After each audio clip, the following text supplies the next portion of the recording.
एक लड़की जो हर रोज एक क्रूर व्यक्ति को सपने में देखती है और उसे देखकर डर जाती है और उसके बाद वो रोज अपनी मौत मांगती है और सभी चुपचाप रहते हैं। कोई भी ये नहीं कहता कि तुम ऐसा क्यों मांगती हो।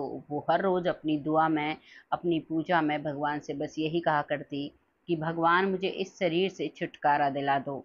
ऐसा उस लड़की के साथ क्या हुआ था, कैसे हुआ था, बहुत ही दर्द भरी कहानी है। अगर आप इसे सुनोगे तो वाकई में आपको अपने कर्मों पर खासा विश्वास हो जाएगा। आप कोई भी गलत कार्य करने से पहले डरने लगेंगे, ये मेरा पूरा विश्वास है। नमस्कार, मैं महक चौधरी आज आपके सामने फिर से एक ऐसी सच्ची कहानी लेकर आई हूँ जिसे सुनकर वाकई में रोने का मन कर जाए। एक लड़की के साथ इतनी एक नाइंसाफी होती है कि उसका जीवन नर्क बन जाता है। और कहानी के अंत में जरूर बताइएगा किसकी क्या गलती रही, क्या हुआ होगा। एक छोटी सी लड़की होती है जो बचपन से ही एक क्रूर व्यक्ति का सपना देखती है, जिस लड़की का नाम होता है गरिमा। वो बचपन से इस सपने को अपने माता पिता को बताया करती, लेकिन माता पिता ज़्यादा गौर नहीं किया करते क्योंकि बहुत ही गरीब परिवार था। वो 4 भाई-बहन थे, माता-पिता बड़ी मुश्किल से अपना गुज़ारा कर पाते थे।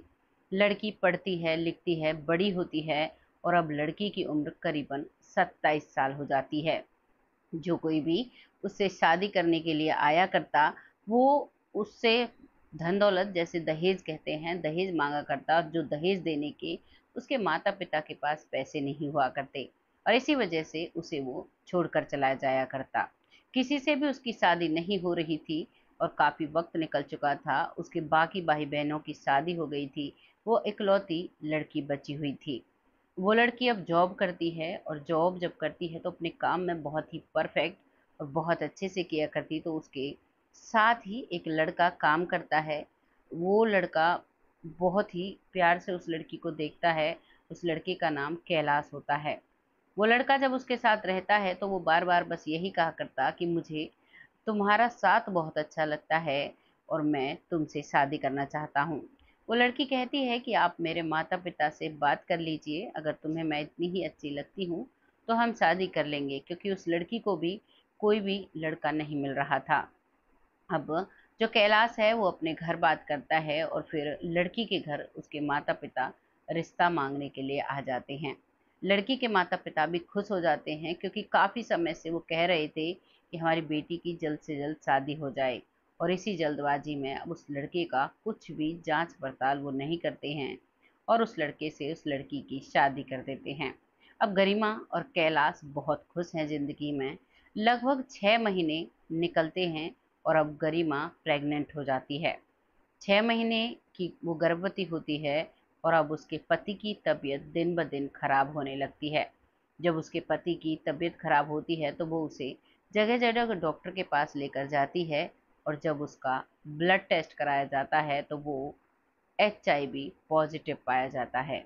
जैसे ही वो एचआईवी पॉजिटिव पाया जाता है तो लड़की के पैरों तले ज़मीन खिसक जाती है, क्योंकि लड़की जो गरिमा थी वो प्रेग्नेंट थी और जो उसका पति था वो एचआईवी पॉजिटिव था। अब उसे पूरा विश्वास था कि मुझे भी एचआईवी है और मेरे बेटे बच्चे को भी एचआईवी होगा जो मेरी कोख में पल रहा है। ये इतना बड़ा दुःख था उसके सामने कि वो अब दिन-रात सोच-सोच कर रोया करती और अपने पति को बचाने की कोशिश करती। जब उसके पति की आखिरी साँसें चल रही थी, तभी घर में वो कुछ साफ-सफाई कर रही थी, तो उसकी शादी से पहले की ब्लड रिपोर्ट उस घर में रखी हुई थी। दरअसल उसका पति जो कैलाश था, वो शादी से पहले एचआईवी पॉज़िटिव था और ये बात वो भली-भाँति जानता था। जैसे ही ये बात उस लड़की को पता चलती है, गरिमा को, वो और भी टूट जाती है और वो गुस्से में अपने पति के पास जाती है और कहती है कि तुमने जो ये किया है वो मेरे साथ बिल्कुल भी अच्छा नहीं किया है। तुम भली-भाँति जानते थे कि तुम एचआईवी पॉज़िटिव हो और तुमने मेरी ज़िंदगी बर्बाद कर दी। उसका पति चुप्पी साध लेता है, उसकी आँखों से आँसू छलकते रहते हैं और वो कहता है कि मैं नहीं चाहता था कि मैं तुमसे शादी करूँ, लेकिन पता नहीं क्यों मेरे अंदर से आवाज़ आती है कि मैं सिर्फ़ और सिर्फ़ तुम ही से शादी करूँगा और मैं इस बात को छुपा जाता हूँ। मैं सोच रहा था इससे कुछ नहीं होगा, लेकिन मुझे नहीं पता था कि मैं इतनी जल्दी इस दुनिया से चला जाऊँगा। क्योंकि वो उस अंत समय में था जब डॉक्टर्स ने कह दिया था कि अब इनको हॉस्पिटल लाने की ज़रूरत नहीं है, अब ये कुछ दिनों के ही मेहमान हैं। इस बात को कहता हुआ, रोता हुआ पश्चाताप करता है, लेकिन अब क्या कर सकते थे, गरिमा की पूरी ज़िंदगी तहस-नहस हो चुकी थी। करीबन 1 हफ्ते बाद वो कैलाश जो है वो इस दुनिया से चला जाता है, और जब ये कंडीशन सभी लोगों को पता चलती है, तो गरिमा के जो परिवार वाले थे, जो भाई-बहन थे, वो सभी गरिमा से दूरी बना लेते हैं। परिवार के ससुराल ससुराल वाले जो थे, वो भी गरिमा से दूरी बना लेते हैं। अब गरिमा अकेली पड़ जाती है। उसके गर्भ में जो बच्चा था, कुछ वक़्त निकलता है और करीबन 4-5 महीने बाद वो बच्चा इस दुनिया में आता है, और सिर्फ 2 महीने वो इस दुनिया में सर्वाइव कर पाता है, क्योंकि जब उसके टेस्ट कराए जाते हैं तो वो भी एचआईवी पॉजिटिव पाया जाता है, और अब वो बच्चा भी इसका इस दुनिया से चला जाता है। गरिमा पर मानो दुखों का पहाड़ टूट गया हो। वो दिन रात बस यही सोचती रहती कि आखिर मैं ही क्यों, आखिर मेरे साथ ही ऐसा क्यों हो रहा है, मुझे ये सब कुछ जानना है। और बार-बार वो बचपन के उस सपने को भी याद किया करती, वो सपना उसे अब भी आ जाया करता। अब वो जब ऐसे ही यूट्यूब देख रही थी, तो उसे पास्ट लाइफ रिग्रेशन का एक सेशन पता चलता है। अब वो कहती है कि मुझे तो वैसे भी इस दुनिया से जाना है, लेकिन इस क्यों का सवाल जवाब ढूँढना है, जो सिर्फ़ और सिर्फ़ मुझे ही इतने दुःख मिले। मैंने 9 महीने तक अपने बेटे को कोख में रखा, और वो भी मुझे छोड़कर चला गया। जिस व्यक्ति को पहले से ही पता था कि मैं एचआईवी पॉज़िटिव हूँ, उसने मुझे ही ढूँढ कर मुझसे शादी की। आखिर क्यों मेरी शादी पहले नहीं हुई? ये सारे सवाल उसे बहुत दुखी किया करते। और अब वो उस पास्ट लाइफ रिग्रेशन की सेशन में जाती है, वहाँ पर थेरेपिस्ट से बात करती है और कहती है कि मुझे जानना है मेरे जीवन में इतने दुख क्यों हैं। क्योंकि अब वो हर रोज़ मंदिर जाया करती, और जब वो मंदिर जाया करती तो लोग हट जाया करते इधर-उधर। क्योंकि आप भी समझते हो, जब किसी को भयंकर बीमारी हो जाती है, हालाँकि जो एचआईवी बीमारी होती है वो बिना संपर्क सीधे नॉर्मल साइड में से निकलने से नहीं फैलती है, आस-पास बैठने से भी नहीं फैलती है। ये तो अगर किसी को कोई इंजेक्शन के द्वारा फैलती है, या फिर ब्लड के द्वारा फैलती है, या फिर और कुछ तरीके हैं उनके द्वारा फैलती है। लेकिन ऐसे कोई अगर एचआईवी पॉज़िटिव आपके पास से निकलता है तो आपको कुछ भी नहीं हो सकता। ऐसा कोई इसमें कोई जीवाणु नहीं है जो आपको कीटाणु लग जाए। अब ये वहाँ पर जाती है, वहाँ के लोग इसकी बात को समझते हैं, और अब इसे जो सेशन का प्रक्रिया होती है उसे कराते हैं। जब ये सेशन में जाती है, गहरी नींद में जाती है, तब ये क्या देखती है कि वही सपना जो इसे हर रोज सताया करता, वही सपने जैसा सब कुछ दिख रहा है। ये देखती है कि एक बहुत ही क्रूर आदमी है, जिसके पास बहुत सारे पैसे हैं और उसके पास बहुत सारे नौकर चाकर काम कर रहे हैं, और वो एक हंटर ले रखा है और उस हंटर से सबको मार रहा है। तभी उसके सामने एक प्रेग्नेंट महिला आती है, और वो महिला, जिसके पेट में एक बच्चा था, वो उससे कहता है कि तुम काम जल्दी क्यों नहीं कर रही?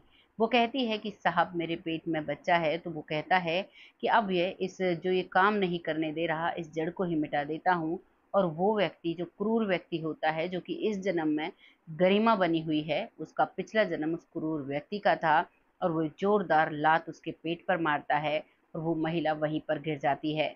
उसकी ब्लीडिंग शुरू हो जाती है, और वो वहीं पर तड़प-तड़प कर वो महिला भी इस दुनिया से चली जाती है, उसका बच्चा भी इस दुनिया से चला जाता है।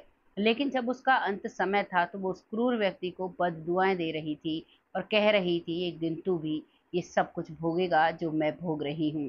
और ये सब चीज़ सुनकर अब वो बहुत परेशान हो जाता है, लेकिन बाद में कहता है ऐसा कुछ नहीं होता। पिछले जन्म की प्रक्रिया जो ये जान रही थी, अब ये सारी बातें उसी समय समझ चुकी थी कि ये जो है, जो फल है, ये सभी का है। फिर उसमें ये दिव्य आत्माओं के पास जाती है, यानी कि जब इसका जीवन काल उस जन्म में पूरा हो जाता है, उसके बाद अब ये दिव्य आत्माओं के पास जाती है। वहाँ जाकर इसे पता चलता है कि इसे जो जन्म दिया जाता है वो एक महिला का इसलिए दिया जाता है कि ये एक गर्भ धारण करेगी, और ये जीना चाहेगी लेकिन जी नहीं सकेगी, जैसे कि वो गर्भवती महिला जीना चाह रही थी लेकिन जी नहीं सकी, क्योंकि उसका बच्चा उसके पेट में ही मर चुका था। अब ये महिला, वो जो क्रूर व्यक्ति था, ये पुरुष बनती है, और जो महिला वहाँ पर जिसकी मृत्यु हुई थी, वो व्यक्ति बनता है। जो इसका पति था, जिसने इसे ढूंढा और इससे शादी की, वो पिछले जन्म में वो महिला थी। अब इस तरीके से इसे उस व्यक्ति ने, उस महिला ने आकर इस जन्म में दुख दिया, इसे ही ढूंढकर इसी से शादी की और इतने ही दिनों के लिए इसे साथ रखा, और जब से इसके साथ था तब से इसके शरीर में बीमारियों का एक बहुत ही बड़ा, आप समझ सकते हो, जो एचआईवी पॉजिटिव है वो भी ये लड़की बन जाती है। जबकि गरिमा को पहले कुछ भी नहीं था, शादी के बाद उसे बीमारी होती है और अब उसे जो पास्ट लाइफ रिग्रेशन कर रही थी उससे वो बाहर आती है। बाहर आने के बाद वो बहुत रोती है। वो जब उसका सेशन चल रहा था, जब वो दिव्य आत्माओं से बात कर रही थी, वो उस समय भी बहुत जोर जोर से आंसू बहा रही थी और बस यही कह रही थी, काश मैंने ये सब कुछ नहीं किया होता तो आज मेरी लाइफ भी बहुत अच्छा होती। अब वो जब होश में आती है तो वो सब कुछ बताती है जो भी उसने देखा, और कहती है कि अब मुझे तसल्ली है, जो मैंने पाप किए थे, पाप कर्म किए थे, उनकी मुझे सजा मिली है जो मुझे भुगतनी है, हर हाल में भुगतनी है। और अब मुझे जितना भी जीवन मिलेगा मुझे यहीं पर जीना होगा।